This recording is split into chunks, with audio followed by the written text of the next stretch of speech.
everyone. Welcome to The Wrap with Kate McCarthy. Thanks to Coates, I'm Sarah Olle, and Bulla. She is back in the studio, fresh off a well-earned holiday, Kate. But I'm glad you're back because round 10, it brought some big results. And big results when it comes to the shape of finals. Yes, Bulla, Sarah, it is great to be back. I didn't realise quite how much they say Bulla in Fiji, but it was a wonderful holiday. But yes, back to round 10 action. And let's have a look at the results from round 10.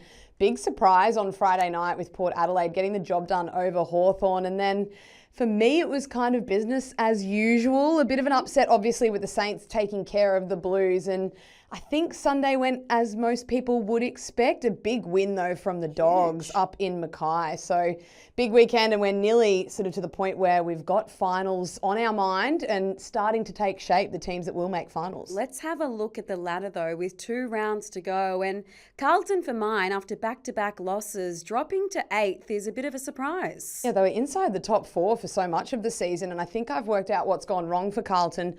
I said that they were all in. I was all in on them since making that statement. They're 0-2. I think I've cursed them. Earlier in the season, I got on the Swans. They went on an 0-4 loss, so I won't be making any big statements Anyone like else that. you want to curse? No, I will stay off that this week. But it is starting to really take shape. Percentage for some teams, a huge factor. Obviously, the healthy percentage of North Melbourne, and Freo's percentage really starting to cost them now that they are a hope to kind of get there towards finals. But they're almost a game behind everyone else with that percentage that they've got. So the Lions today made it 5 in a row with a big win over Essendon at Windy Hill, and they did so without their star forward, Courtney Hodder, who was a late out. This was their coach, Craig Starcevich, post-match. Oh, I worry about that. I worry about everything to do with people getting soft tissue injuries. So, yeah, she had some awareness yesterday at captain's run, which is not great. And, yeah, it was a huge risk to play her today. So hopefully it's nothing too serious and we can, move on, although we've got a short week to get ourselves going again. Yeah, I don't like the sound of that. It doesn't sound like to me that Courtney Hodder will be playing next week, given that tight turnaround. Quad awareness, a quad strain, I'm not sure. I don't think the Lions are playing funny buggers with us, but Courtney Hodder on top of Bree Conan, the skipper, out with a hamstring injury, Kate. They've got to get themselves looking cherry ripe for finals. Well, she's been their best player all season. I think that's quite obvious from most people that have been watching the Lions. She's been their most dynamic. She's gone through the midfield and had a huge role change, which has had a big impact when she started to find form. That's when the Lions have started to find their form. So, yeah, a little bit, didn't sound super optimistic, the post-match presser from Craig Starcevich, who doesn't give a lot away at the best of times anyway. So it's not like we're used to him being in a different mindset, but genuinely looks worried about that, and it is a worry for the Lions. Now, the Lions today, they did boost their percentage, but my question to you, Kate, is could they have boosted it by a lot more? I know it was at Windy Hill. Yes, it is windy there, but it has been far windier, and I don't think it justifies all these misses in front of goal because these are some easy ones. Yeah, they are, and I think the end scoreline really does tell the tale. 7 goals, 12, but some quite easy misses, some long points, which I'm starting to get very frustrated with the long points in AFLW. Square it up, give it to someone in a better position. But yeah, I think at times they just blazed away a little bit, were a bit wayward. Those ones that were really sort of at the face of goal can start to cost you. But ultimately, the 38 points, yes, they did get a boost to their percentage, but as we sort of alluded to off the top, Melbourne, their percentage is far superior. They take on the D's next week. Could have finished in that top 2 finish, but I don't think they'll be able to make up the ground. Even if they do beat the Demons, the percentage side of things I think is far too strong for the Demons to hold on to that second spot. Now, I was there at Windy Hill, but you were over at Vic Park, and there was a bit of spice in this one. Richmond getting over the line against the Pies and recording their second victory of the season. And Katie Brennan, the skipper, I feel like symptomatic of the club. She's hit her straps towards the end of the season. She has. Her last month of football has been really good, and obviously the ball coming in has been better on a result of them playing better football up the ground. But 3 goals this afternoon. Caitlin Greiser also kicked a couple, but I loved a player that you're going to look at the stat sheet and think, what is she talking about? Laura McClellan going forward.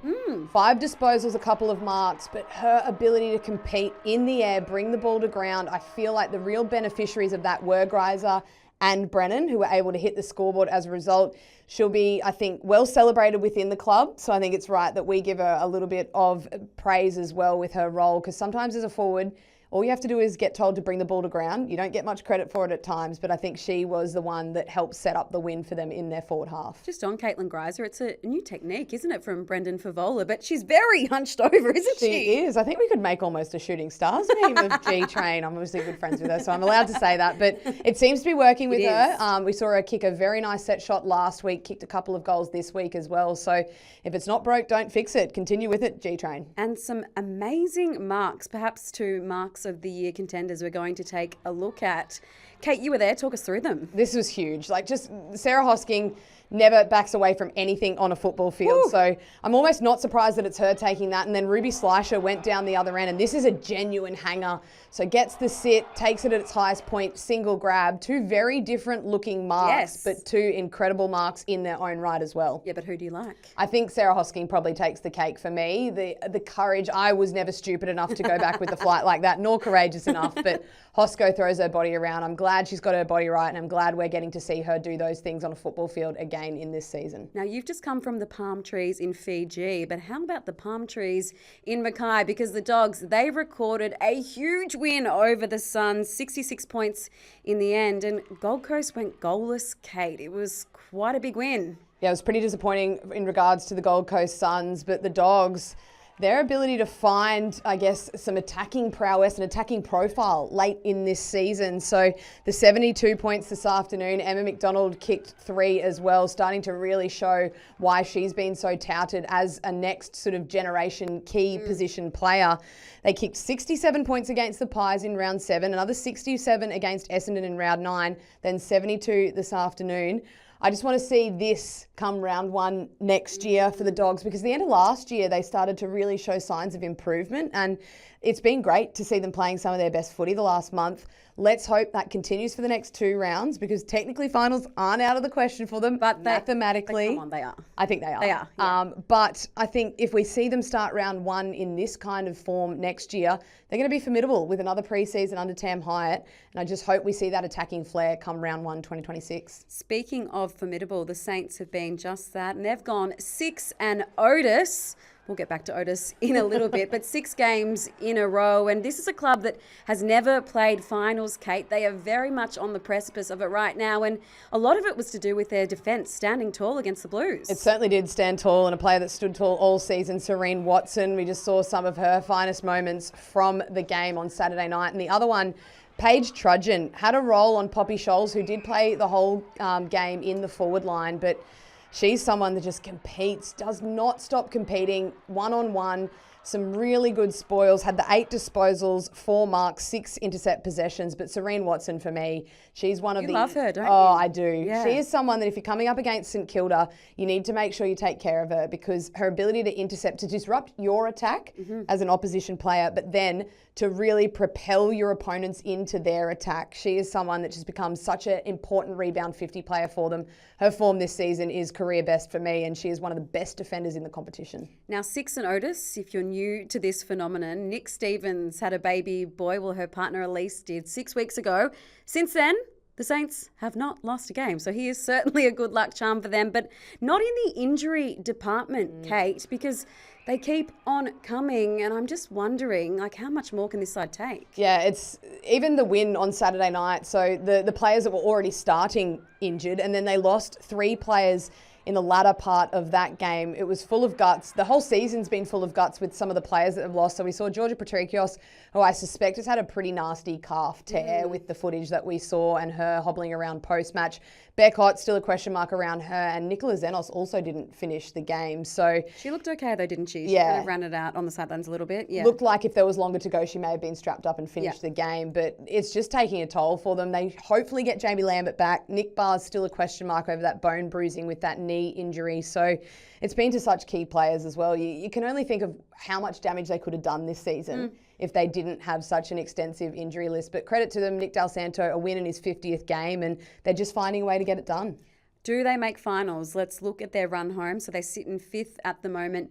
North Melbourne and the Western Bulldogs to come. Do they split those matches, do you think? Well, if it's 6 and Otis, I've got grave fears for it being 7 and Otis. That's hard, isn't it? North The Melbourne, poor little baby. Yeah, he doesn't stand much of a chance, I don't think. But hey, stranger things have happened. But I think the ultimately the game that it'll come down to whether or not they are able to make their first final series is that one against the Western Bulldogs in round 12. Fremantle can kind of still make finals. I would say mathematically, but I'm not even sure if it's mathematically, Kate. But one player who's been in red hot form for them is last year's All-Australian ruck in Mimstrom. Not sure if she's going to go back-to-back in that department, but she was sensational in her side's win over the Giants. I just love Mimstrom's ability to be a ruck that can get it done at the contest. So 28 hit out, 6 clearances herself, but then her ability, as we're seeing, to go around the ground. She laid 8 tackles. She had 23 disposals.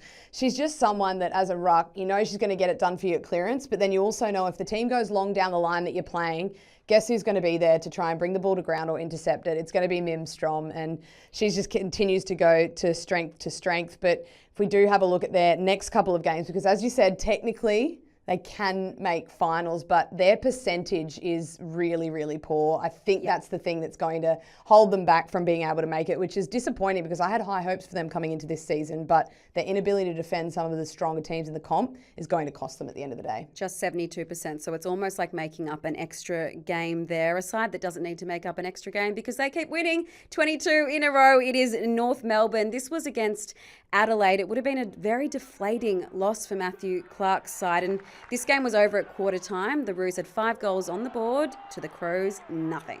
And we thought it was right to just show you a couple of upcoming players. Who are they? Ash Riddell and Jazz Garner. It's great that they've finally got their reward for effort this season. I mean, what is this 1-2 punch, honestly? Garner just starting to now really get hold of that midfield. She clears 40 for the first time in her career with the 41 disposals and a goal to go with it. And then Ash Riddell, you think at halftime, or maybe she's having a quieter game, still ends with 39 disposals, 6 clearances and a goal herself as well. So, I mean, we talk about those two, but it's just the spread across the entire group that they have. Every single player contributes in that team. They all know, they're well drilled, they know what their game plan is, they know how to execute it, and they all contribute in such a way that just clearly identifies why they are the best team in the competition. And I feel like illness is the only thing that's going to stop them from losing, honestly. A dodgy prawn. Maybe. Don't go near the prawns. Let's have a look at Adelaide's run home, though, because a pretty disheartening loss, and then you've got Port Adelaide and Fremantle to come. I feel like, Kate, they're still good enough to make it. They sit in 7th at the moment. Yeah, I think they are still good enough to make it. I think that'll be a great showdown next week against Port Adelaide and then Fremantle as well at home. So their 2 last matches of the year at home. I think they still make it. I'm just sort of really questioning whether they can do damage in the final series like we've seen previously from them. The D's, though, did plenty of damage against the Swans at Casey Fields, and it was all about Kate Hoare, their skipper, and Eden Zanker. They did all the damage in this statement win. Had to bounce back, and they did so accordingly, didn't they, the D's? They were pretty formidable. The first quarter in this game looked like it was going to be a real shootout, and stop the press. There was no wind at Casey Fields, Sarah. That is unheard of, and as a result, we saw some really nice ball movement from both teams, but yeah, Melbourne's ability to just pile on points, really. 4 goals to Eden Zanker, 25 touches and a goal to Kate Hoare as well with 10 score involvements. They're just showing that they're pretty dynamic, pretty good at winning the footy back in their back half and then going coast to coast against teams. So I think the D's still right up there in contention for finals come sort of that last, Saturday in November that we talk about in AFLW. Now, 2 weeks ago, you got me a little present for my gal, Ella Roberts. Well, hold. Oh. Bit tricky with this baby bump to bend down actually at the moment. But look what we've got for you, my friend.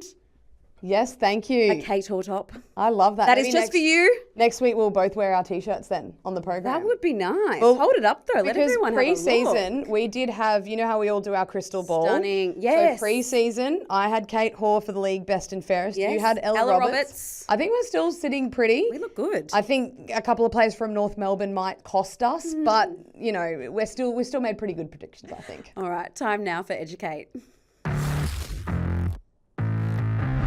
Well, my concern, there's still question marks as to whether Sydney will play finals or not with the couple of remaining fixtures that they've got. And we've talked about how potent they are in attack, and we've loved that this season. But something they haven't been able to really improve as the season's gone on is their ability to defend transition. And I think, again, Melbourne really got hold of them in this area. So once a team is able to sort of just exit that D50 or the Swans forward 50, just their ability to link up, and we've seen it multiple times this season, just go uncontested, kick mark, and once they break that first line, Sydney, they really struggle to adapt to it and to stop teams from just getting that run on against them. So you go back to that mark from Eliza McNamara, if they're able to just get some pressure on that kick, to hold them up a little bit, that's where you see their next level of development really coming from. And that's something that, to Scott Gowan's credit, that's really hard to adjust in season. Yep. It is hard to try and get that, especially when you're trying to play such an attacking brand. You sort of got to give something up. But I think their inability to sort of really wrestle back momentum when a team does get that relieving mark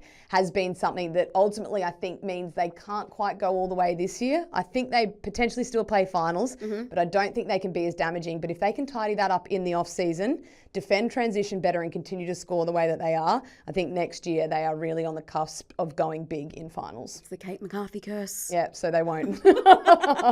Let's head west though, because on Friday night, the Eagles had a great win over Geelong. I mean, some of the stars we've been talking about, Ella Roberts, Lucia Painter, they were both sensational. But we're going to highlight some lesser lights and some role players, Kate, because they really did their job in the victory. They did, and Daisy Pearce sort of would have scripted this up and couldn't have scripted it much better. She sent Emma Swanson straight away to Georgie Prasparkas, and at a lot of these stoppages that were early in the game, that's exactly who had arm across Georgie Prasparkas. And we've said so many times when you're playing against Geelong, Georgie Prasparkas for a good chunk of this season was the most dynamic, the most influential player in the competition. So if you see her name and you've got a player that can go with her at stoppage and around the ground like Emma Swanson can, why would you not? I love when players and coaches get this right and they do it, because it takes something away from the opposition and you get to see what they have left. The other player, Jess Wrench, she did a fantastic role on Ash Maloney, who's so hard to stop in space. So you have to make sure you bring the ball to ground or keep her in front of you. That's exactly what Jess Wrench did. So if you're looking at Georgie Prasparkas' numbers, she averages 25 for the season, 7 clearances, around 500 metres gained. Swanson kept her to 19, 4 clearances and just 239 metres gained. So another tick in the box for the coaching resume of Daisy Pearce. There's the blueprint. Let's get to Port Adelaide though. I struggle to get my head around this side this season. When they're on, Kate, I love to watch them. They just haven't been on enough. But a player who simply has been is Indy Tahoe, and she's our Coates player of the round. She sure is, and her ability to continue to just hit the scoreboard in games week after week. I love the dynamic duo that her and Gemma Houghton have up forward, because they do it in 2 different ways. Formidable. It's so good, and the way that they use the ball really allows these two to start to find their strengths. And she's kicked 21 goals for the season now, leading goal scorer in the competition. Her ability to that pick up at ground level, one-handed, then hit the scoreboard. She is someone that has completely surprised me this season. I think she's completely surprised everyone. She's clearly completely surprised Lauren Arnell, because in the first 2 rounds of the season, she was sitting in the back line. Yeah. She's now the leading goal kicker for the competition. The one piece of advice that I have for Indy Tahoe, though, you're a big key forward. You're the leading goal kicker in the competition. Get a bit of ego about you. Get a bit of celebration. We want to see some celebration. We want to see some ego. She's understated, isn't she? She is, and she's going about it the exact right way, which is why she's still playing footy and I'm not. But make it all about yourself, Indy, because at the moment it is, and you are playing some fantastic football forward of the footy. What about Hawthorn though? What do we make of their match? They've now slipped to 3rd. I mean, it's not much of a slip. They're still in the top 4, isn't it? But as we look at their run home, they've got Essendon and North Melbourne to come. Do you think this is a side that will make a real dint in September?